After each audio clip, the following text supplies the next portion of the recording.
ایک عورت ایک بزرگ کے پاس گئی اور اسے کہا کہ میرا میاں مجھے ہر وقت لان تان کرتا رہتا، برا بھلا کہتا رہتا، اس نے میری زندگی جہنم بنا رکھی، کوئی ایسا تعویذ دیں کہ وہ میرا متی ہو جائے۔ اس بزرگ نے کہا کہ یہ کام ہو سکتا ہے، لیکن ایک کام تم کرو۔ اس نے کہا کہ کیا کام؟ کہنے لگے کہ شیر کے بال لے کر آئیں 10۔ وہ عورت چلی گئی بڑی پریشان، اب میں کہاں سے شیر کے بال لوں؟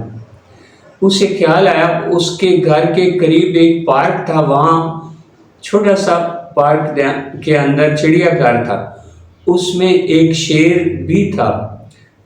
وہ گئی اور پنجرے کے پاس کھڑی رہی اور ترکیب سوچتی رہی کہ کس طرح اس کے میں بال نکالوں۔ گھر واپس آ گئی، اسے ایک ترکیب سوچی۔ وہ دوسرے دن گوشت لے کر اس شیر کے پاس گئی اور اس شیر کو ڈالا تو وہ بڑی مروت سے پونچھ ہلانے لگا۔ اس نے دوسرے دن پھر گوشت لیا اور پھر وہاں چلی گئی اور گوشت اس کو ڈالا۔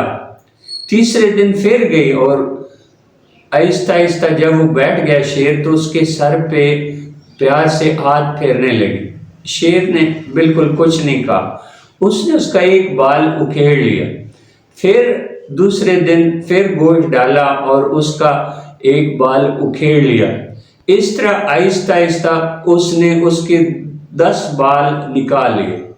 اب وہ شیر کے بال لے کر اس بزرگ کے پاس گئی اور ان سے کہا کہ یہ بال میں لے آئی ہوں، اب اس پر عمل کریں، جو بھی آپ نے کرنا ہے۔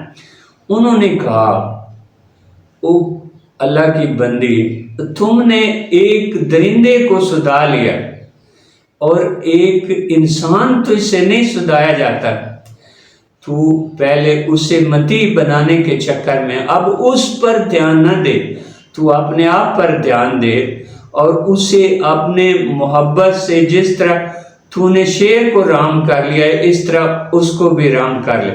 اس کی بات سمجھ میں آ گئی اور وہ وہاں سے چلی گئی اور اس نے اپنا رویہ تبدیل کر لیا، محبت بھرے رویے سے آہستہ آہستہ اس نے اپنے خامند کا رویہ درست کر لیا۔